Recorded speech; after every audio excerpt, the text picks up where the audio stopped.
So I'm going to hand over to Professor Moss to grace us with his intellectual thinking. Please welcome Professor Moss.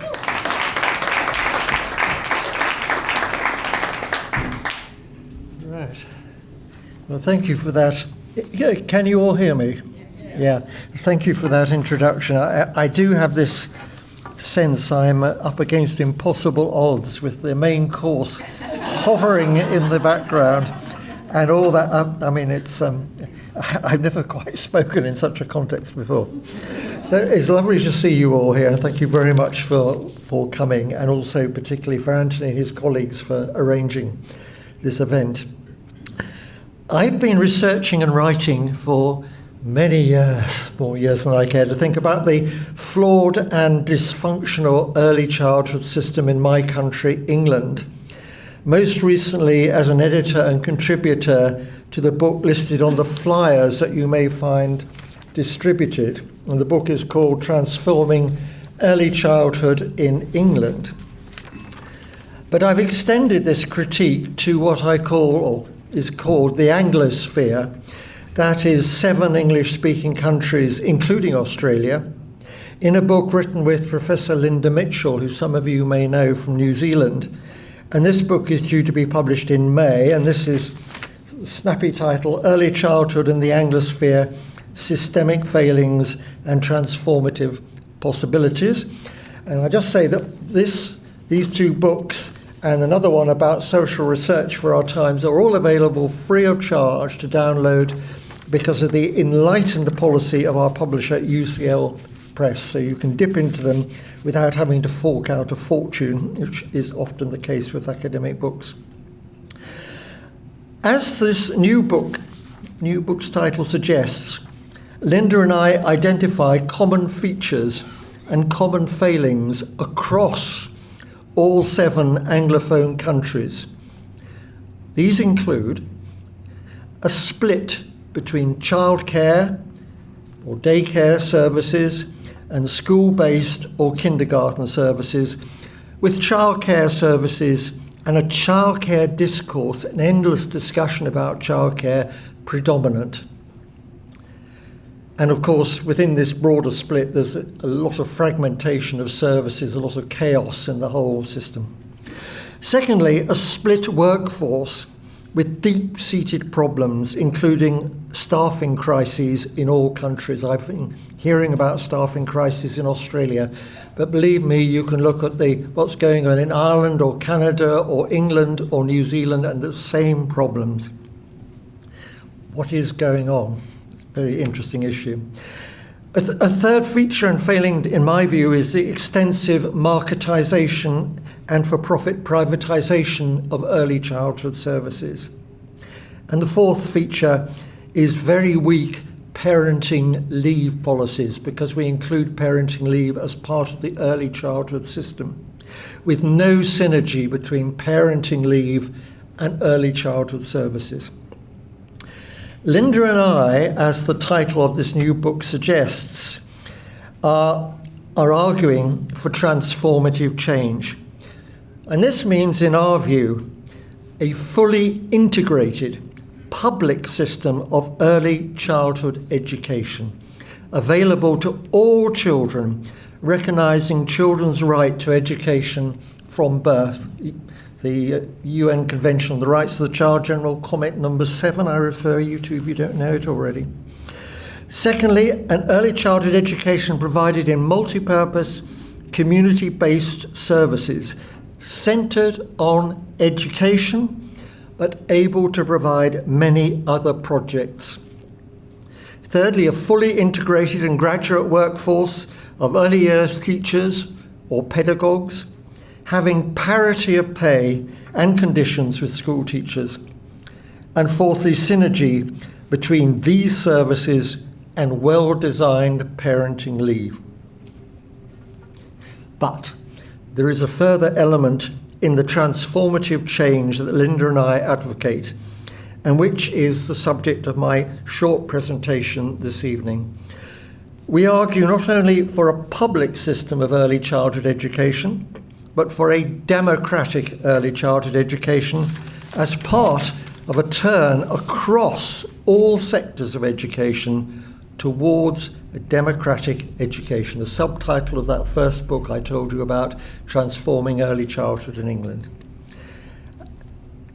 So I'll start my discussion. In fact, I'm going to have to run down and get my prop, which I've left.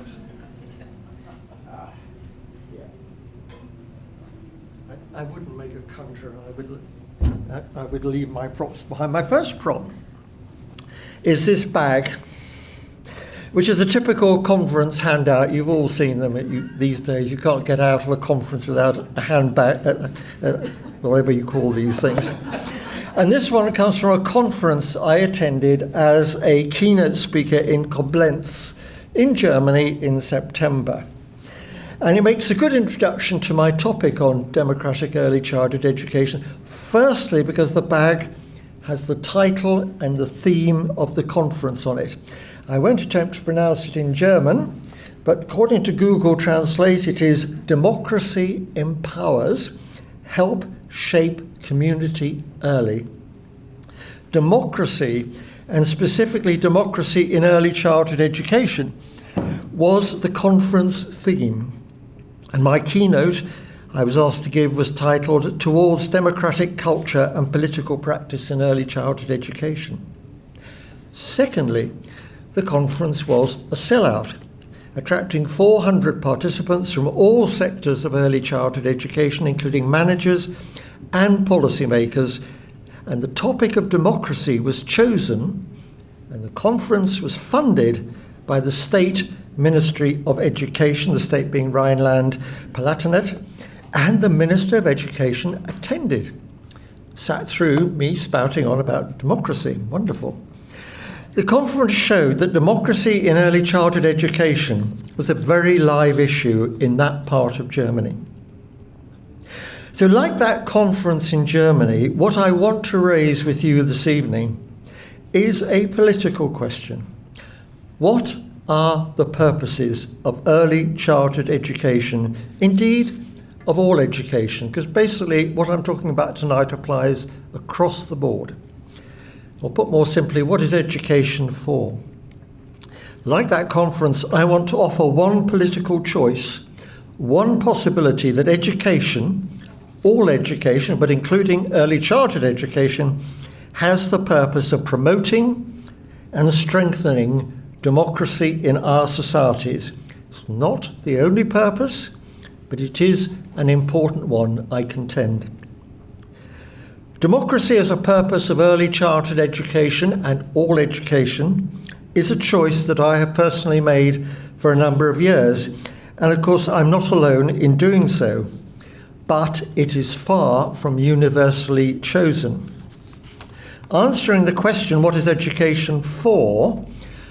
I find that many international organizations, the World Banks, the UNESCOs and so on of this world, many national and state governments, many NGOs, etc., make no reference at all to democracy, choosing instead purposes that are strongly economistic and, I think, naively unrealistic. Answers about boosting human capital and about economic competitiveness. Answers about preventing or curing manifold social problems.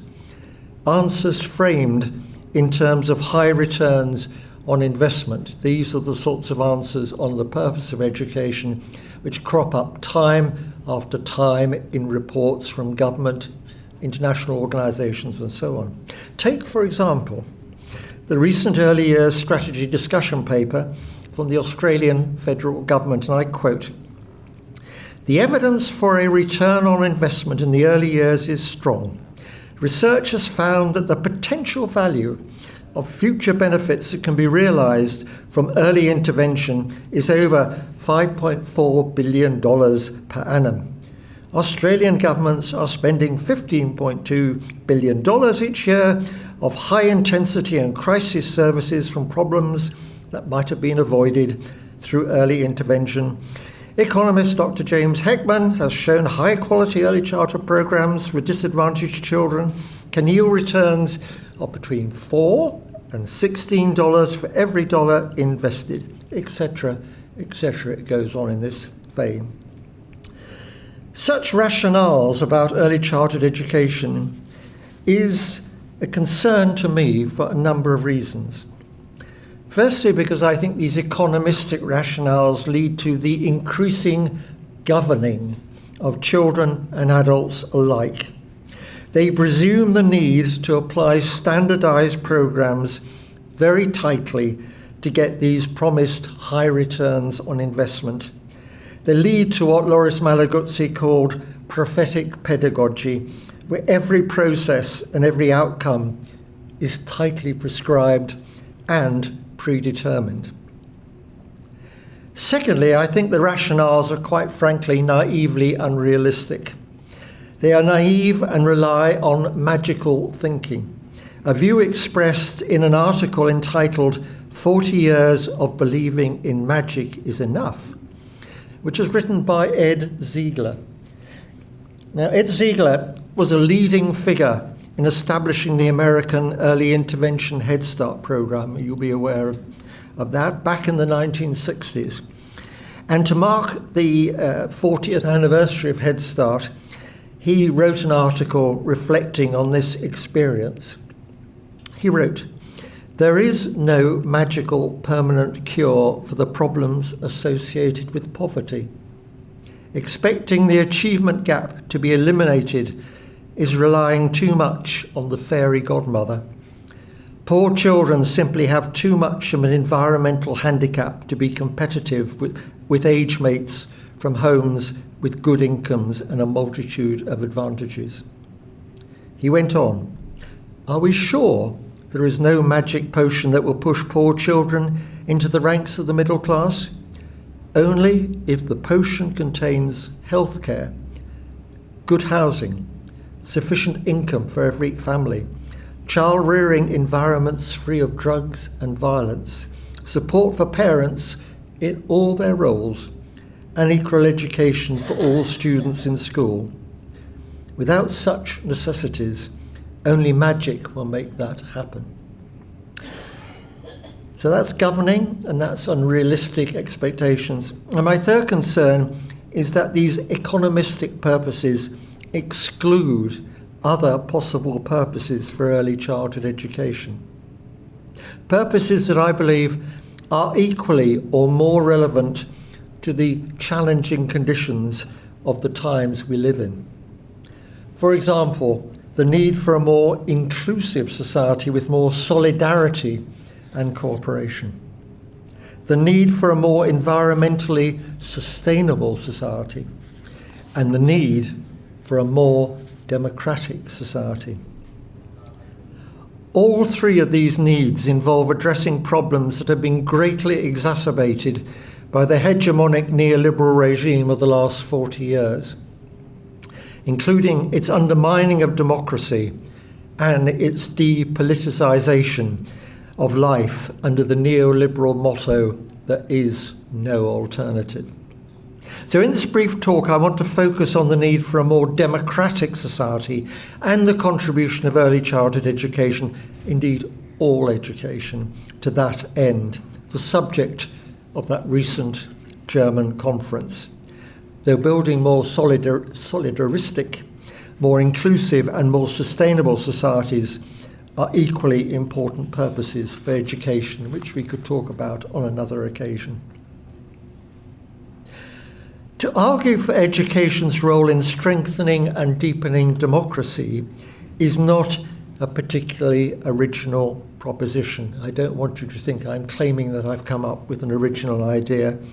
A century or more ago, John Dewey wrote, "Democracy has to be reborn in each generation, and education is its midwife." And many other past education giants have insisted that democracy should be central to education, including not only John Dewey, but also Celestine Freinet, Janos Korczak, Alex Bloom, Paulo Freire, Loris Malaguzzi, to name just some. Yet it is a proposition that needs restating given current neoliberal conditions that are so hostile to democracy. Tom Bentley, now the innovation professor at RMIT University in Melbourne, has written, "Liberal democracy combined with market capitalism has reinforced the tendency of individuals to act in ways that reduce our ability to make collective choices. This is the underlying reason for the crisis in democracy. The result is that our preoccupation with making individual choices is undermining our ability to make collective choices. Our democracy is," he concludes, "suffocating itself." In other words, the individual choices so valued by neoliberalism have trumped the collective choices that democracy calls for. And I don't have time to go in detail into what a democratic education, including democratic early childhood education, might mean and how you might go about doing it. I'm happy to refer anyone to more detailed discussions by myself and others and to talk with you during the course of the evening or afterwards. But I do want to briefly touch on three central questions. Number one, how might we understand democracy? Democracy can, I think, be understood in various ways which are not mutually exclusive. It is a multi-layered concept. There is democracy as a way of governing, of making decisions. For example, from the most quotidian to the most strategic policy decisions. It's a way of managing services, and it can be a form of accountability. So this is democracy not only as governing, but as a participatory method. Then there is democracy as a way of life and living together. This is democracy as a way in which we relate to each other. We might say this is democracy as a relational ethic, famously expressed again by John Dewey as democracy being, and I quote, "primarily a mode of associated living embedded in the culture and social relationships of everyday life, a way of life controlled by a working faith in the capacity of human beings for intelligent judgment and action if the proper conditions are furnished." Then again, democracy can be understood as a culture, as a democratic culture, an understanding that I've explored with my colleague at the Institute of Education, Diana Souza, in a recent article. We write that our approach is to treat democracy not just as a relationship or a method, though it's both, but more broadly as a culture, an organic assemblage of values, beliefs, and attitudes that create meanings, purposes, practices, and images. Values such as equality and social justice, participation and dialogue, solidarity and interdependency, uncertainty and subjectivity, and respect for difference and valuing multiple perspectives.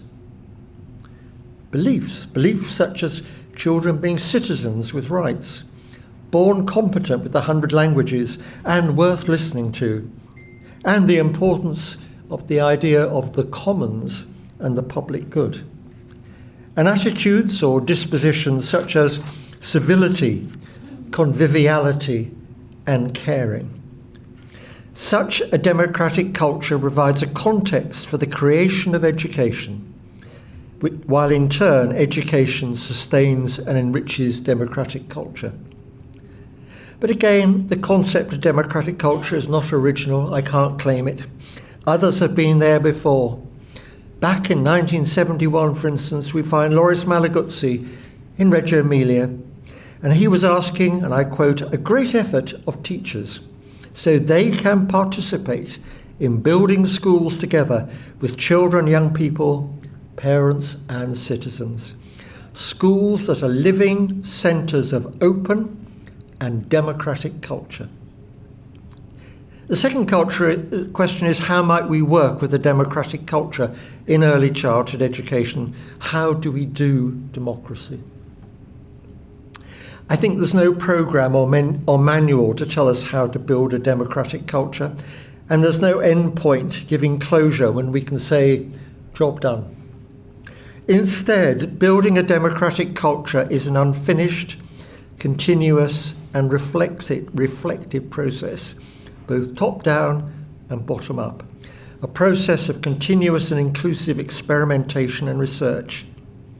Building and working with a democratic culture is a process that includes many aspects of education.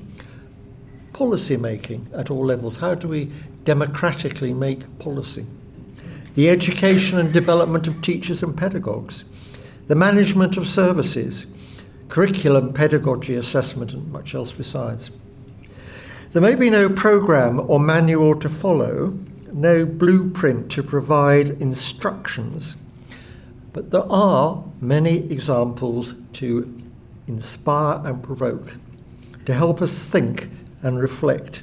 And here are just a few, and I'm very aware I may be missing important examples from Australia, so if I am, apologies, and please tell me about them afterwards.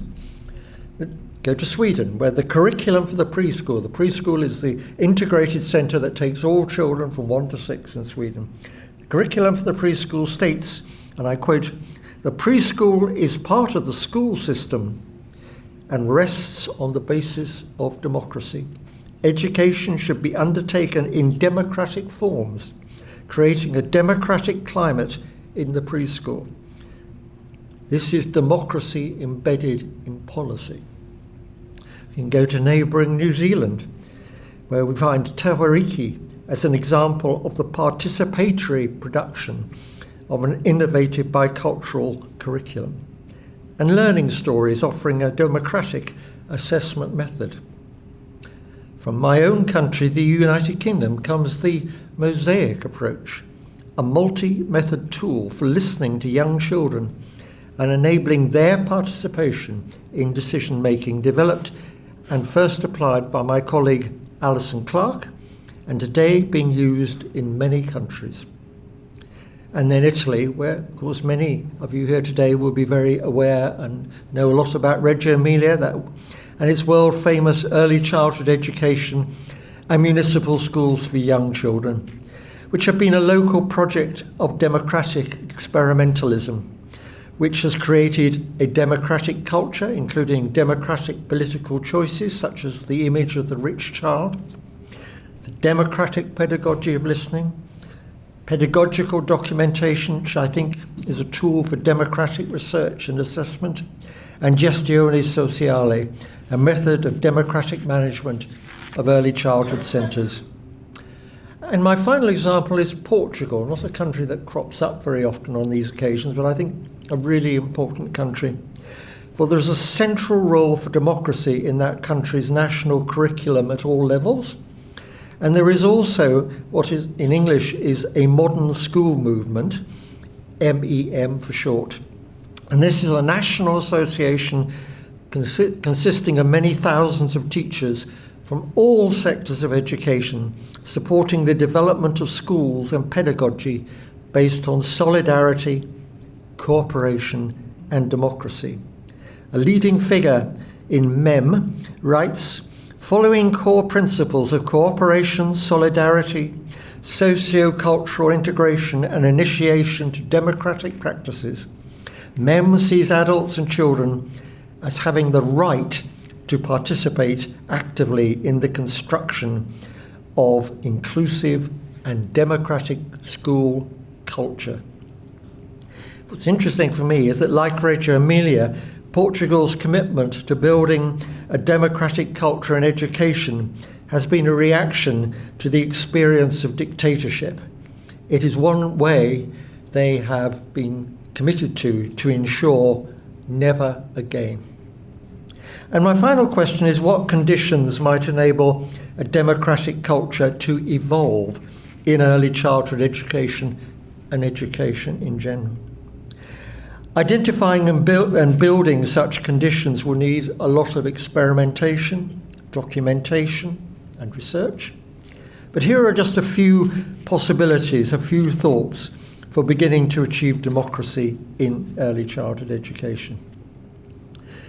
The first and perhaps the biggest condition is the passing of neoliberalism. If neoliberalism has eroded democracy in education and elsewhere, as it has, then its decline and eventual passing creates a new climate in which democracy and democratic political practice may recover and thrive. So just in the same way as neoliberalism has suffocated democracy, as neoliberalism passes away, there's a chance for democracy to breathe again. After 40 years of neoliberal hegemony, when neoliberalism's economistic and technical culture has been so influential, some believe that that regime is in decline. The German sociologist Jens Beckert, for example, writes that neoliberalism's promises did not survive the test of the real world. Today they are largely exhausted. And when I see how neoliberalism has worked its way on early childhood education in the Anglosphere, particularly through marketisation, and how that has signally failed, I think that's a very good example. He adds, though, a warning note. He says, there are currently no politically strong narratives that would point to alternatives to the neoliberal logic of competition, markets and coercion, in ways that are firmly guided by principles of social justice and democratic polity. We need alternative narratives, which has been a theme of quite a lot of my work. And democracy in education perhaps might form part of a politically strong narrative that begins to offer that alternative to the neoliberal logic. A second condition for democracy to develop, revive, is, I think, turning from competition and markets to collaboration and networks between early childhood centres and educators, with competent systems put in place to support both, and including the evolution of democratic culture. We need competent support systems to develop a new and more democratic education. We can't just say to people, off you go and be democratic. We need to think very much about what support is needed. The third condition, I think, is working with materials and practices that express and enable a democratic culture. For example, curricula, which do that, and I've given a couple of examples, pedagogical documentation and other participatory forms of research and evaluation, pedagogies that value the unexpected and uncertainty, wonder and surprise, moving away from prophetic pedagogy where everything is predetermined, predictable, certain. The initial and continuing education of teachers and pedagogues is an important condition. Imagining them and working with them to become democratic professionals as well as researchers and critical thinkers. And a fifth condition is making time for democracy, and indeed making time for much else besides, which is the theme of a recent award-winning book by my friend and colleague Alison Clark, which some of you may have come across, Slow Knowledge and the Unhurried Child. If you've not come across it, I'd urge you to look it out. To conclude, as I've said, other purposes or rationales for early childhood education are available. The important point at this juncture is the need to open up the menu of possibilities, to discuss and to contest them as part of a democratic politics of education, and in relation to an analysis of the conditions of the times, which are very urgent and very pressing. We must stop, I believe, the endless repetition and uncritical acceptance of the same old and tired neoliberal rationales for early childhood education, which I've suggested are narrowly economistic and realistically naive and regulatory rather than emancipatory and empowering. But whatever the purposes defined for education, education, including early childhood education, is unlikely to achieve them by itself. Early childhood education is very important, but it is not a magic potion. It is always a necessary and never a sufficient condition, as Ed Ziegler so vividly argued. This applies equally to strengthening and deepening democracy. Education may well be the midwife to renew democracy, but more than midwives are needed to ensure a safe and healthy birth and a strong development. We're at a time, as I've said already, of converging existential crises and the end of the neoliberal order that's dominated large swathes of life in the Anglosphere and beyond in the last 40 years. It's time to question accepted wisdoms and taken for granted assumptions. It's a time, I think, for thinking about transformative change, not tinkering once again with the system, only to make it yet more baroque and complicated. It's a time for critical thinking and for new thinking. I've raised one subject for such new thinking, but I'm sure there will be many more. Thank you very much indeed.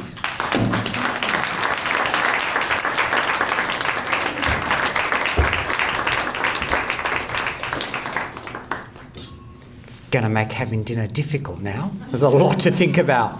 Peter, thank you so much for that deep, thoughtful analysis around the future of education. Peter did remind us, we had a whole day with Peter with our team in Melbourne.